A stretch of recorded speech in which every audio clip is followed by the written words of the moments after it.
to my YouTube channel. දැනටමත් ඔයාලා දන්නා මේ vlog එක මොකක් සම්බන්ධවද කියලා. ඉතින් මේක තමයි ජනවාරි මාසේ අපි ගියපු අන්තිම විසිට් එක. හුඟ දවසකින් ලොං වීඩියෝ එකක් අප්ලෝඩ් කරන්නේ. මට මේක ජනවාරි මාසෙම අප්ලෝඩ් කරගන්නත් බැරි වුණා. ඒකට sorry. එහෙනම් අපි යන් get ready with me part එකට. මම කොණ්ඩේ වොෂ් කරගෙන ආවේ. මේක චුට්ටක් උඩට ටයි කරලා අපි යමු සිම්පල් මේකප් එකක් දාගන්න. මේකප් කිව්වට මම හරියටම ස්ටෙප්ස් ෆලෝ කරන්නේ නැහැ. පාටි එකක් ෆන්ක්ෂන් එකක් අරුණකොට මම ෆවුන්ඩේෂන් එහෙම ගාගෙන යන්නේ නැහැ.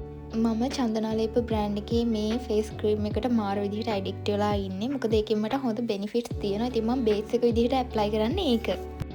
මගේ මූණේ තිබ්බ අර ඩාර්ක්නස් එක, ඇක්නි ස්කාර්ස් එහෙම නැති වුණා. ඒ හින්දා මම ඒක ඩේලි යූස් කරනවා. ක්‍රීම් එකෙන් පස්සේ මම පවුඩර් චුට්ටක් ඇප්ලයි කරනවා. ඊට පස්සේ අයිලයින් එක ඇඳ ගන්නවා. ඊළඟට ලිප්ස්ටික්. ඕක තමයි මගේ සිම්පල් මේකප් එක. මම වැඩි කොස්මැටික්ස් පාවිච්චි කරන්න කැමති නෑ. ඉතින් මම හිතනවා මේ දේවල් වලින් එන ලුක් එක මට පර්ෆෙක්ට් කියලා.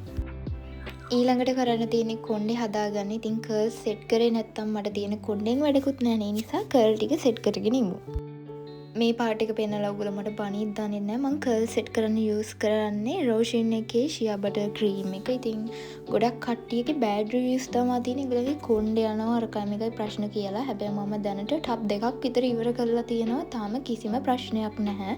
මොකද මම මේක යූස් කරන්නේ මගේ කොණ්ඩේට නැචරල් ට්‍රීට්මන්ට්ස් පාවිච්චි කරන ගමන්. ඒ නිසා මගේ කොණ්ඩේට නම් කිසිම ප්‍රශ්නයක් උනේ නැහැ.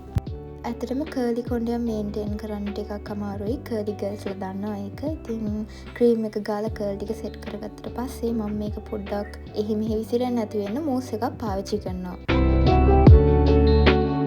මේ වලට් එක මම ගත්තේ සිංගප්පූර් වලින්. ඒක ලස්සන හින්දා මම හැමතැනම අරගෙන යනවා. ඒක මෙහෙම ඒකේ තියෙන පටිය සෙට් කරලා පොඩි සයිඩ් බෑග් එකක් විදිහට පාවිච්චි කරන්න පුළුවන්. සිංගප්පූර් vlogs ටික එන්න ටිකක් ෆරක් වෙයි. මොකද ඒ ටික එඩිට් කරගන්න මට වෙලාවක් නැහැ. ඉතින් ඒ ටිකත් ඉක්මනටම ගේන්නම්. හරි, ගෙදර හැමෝම ලෑස්ති වෙලා ඉවරයි. එහෙනම් අපි යමු.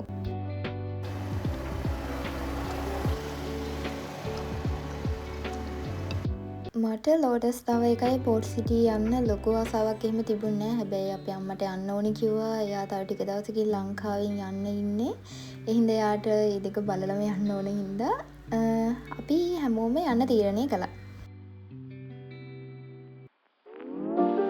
හරි, අපි දැන් ලොකේෂන් එකට ඇවිල්ලා ඉන්නේ. එහෙනම් මෙතන ඉඳන් වීඩියෝ එක එන්ජොයි කරන්න. ඔයාලා වීඩියෝ එක බලන අතරතුර මම කියන්නම් ලෝටස් ටවර් එකේ තියෙන වැදගත්කම ගැන. නිලුම් මල කියන්නේ ලංකාවේ සංස්කෘතියේ පවිත්‍රත්වය, එතකොට වර්ධනයේ ශක්තිය සංකේතවත් කරන සංකේතයක්. ඉතින් ඒක තමයි මේ නිර්මාණයට මුලින්ම පාදක වෙලා තියෙන්නේ. 2012 අවුරුද්දේ තමයි මේක ඉදිකිරීම් කටයුතු පටන් අරන් තියෙන්නේ. එතකොට උස මීටර් 351 වෙනවා. ඉතින් මේක තමයි දකුණු ආසියාවේ දැනට තියෙන ස්වාධීන උසම කුළුණ. අපි දැන් ඉන්නේ ලෝටස් ටවර් එකේ view point එකේ. ඉතින් පේනවානේ කොච්චර ලස්සන view එකක් තියනවාද කියලා මෙතෙන්ට. ලෝටස් ටවර් එක හරි විදිහට විවෘත වෙන්නේ 2022 අවුරුද්දේදී. මට මතක විදිහට 2019 දී කොහෙද ඒක తాවකාලික විවෘත වුණා. දැන් වෙනකොට මේක කොළඹ තියෙන අයිකනික් ලෑන්ඩ්මාර්ක් එකක් බවට පත් වෙලා තියෙනවා. මට ඔයාලට කියන අමතකුණානේ ලෝටස් ටවර් එකේ ප්‍රධාන වශයෙන්ම තියෙන්නේ ඔබ්සර්වේෂන් ඩෙක් එකක්. එතකොට අංශක 360ක් හැරගෙන රිවොල්වින් රෙස්ටොරන්ට් එකක්. එතකොට තව ටෙලිකමියුනිකේෂන් මියුසියම් එකකුත් මෙහි තියෙනවා. මේ තමයි ලෝටස් ටවර් එකේ අපිට හම්බුන ෆික්සල් බ්ලූම් එක්ස්පීරියන්ස් එක. ඉතින් මම මේක වෙනම වීඩියෝ එකකින් අරන් ඉන්නම්. මේ වීඩියෝ එක දික් වෙන හින්දා මම මේකේ දාන්නේ නැහැ ඔක්කොම. ඉතින් මම මේත් එක්කම ඒකත් අප්ලෝඩ් කරන්නම්. ඒකත් ගිහිල්ලා බලන්න. ඔයාලට මතකද අපි ඔලවල් කාලේ ඉගෙන ගත්ත සතුරු ආක්‍රමණ ගැන? ඉතින් විදේශ ආක්‍රමණ වලින් පස්සේ කොළඹ, එතකොට අපේ ලංකාවේ සංස්කෘතිය කොහොමද ගොඩ නැගුණේ? ඒවා කොහොමද වෙනස් වුණේ? රජවරු කොහොමද අයින් වෙලා ගියේ? එතකොට කොළඹ බලන්න තියෙන ලස්සන තැන් මොනවද කියලා මේ වීඩියෝ ක්ලිප්ස් වලින් අපිට පෙන්නනවා. ඊට පස්සේ අපි ලෝටස් ටවර් එකෙන් එක්සිට් වෙන්න කලින් පොඩ්ඩක් මොනවද ගන්න තියෙන්නේ කියලා බලන්න. මම නම් මුකුත් ගත්තේ නෑ. අපේ ගෙදර කට්ටිය මොකක් හරි මැග්නට් එකක් නම් අරගෙන ආවා. එළියට එද්දි හරිම කාම් හැඟීමක් ආවේ. මොකද සන්සෙට් එකටත් තව ටික වෙලාවයි තියෙන්නේ. පරිසරය හරිම නිස්කලංකයි. අපි කොහොම හරි එහෙ ගියේ 23 මං හිතන්නේ 24 තමයි ආලමාත්‍රා මියසිකල් ෂෝ එකක් හරි මොකක් හරි තිබ්බ නේද? අන්න ඒකට කලින් දවසේ තමයි අපි ගියේ. ඉතින් කාර් පාක් එක ඉවෙන්ට් එකට රිසීව් කරලා තිබ්බා.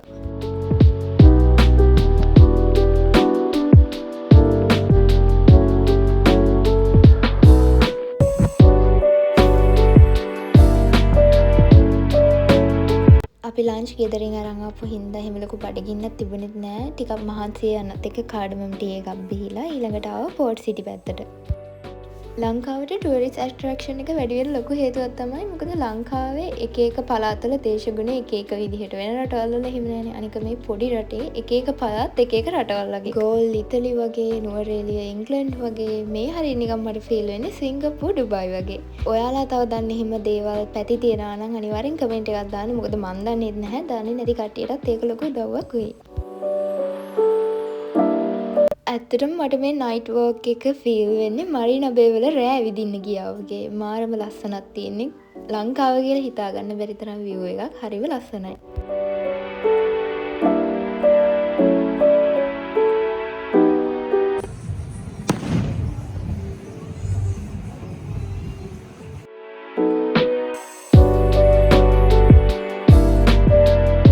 බීච් එක පැත්තට පොඩක් ගියා. දැන් නම් ඇවිදලා හොඳටම මහන්සි. මට බඩගිනි වුණාට යන්න උවමනාව තිබේ මාළඹේ පීසා හට් එකට.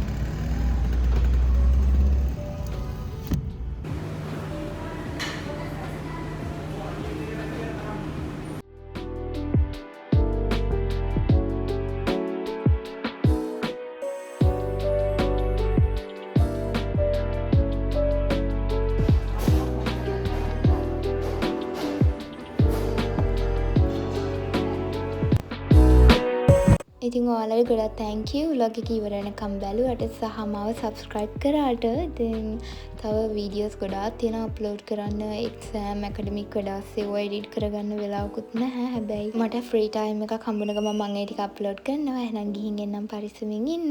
bye bye.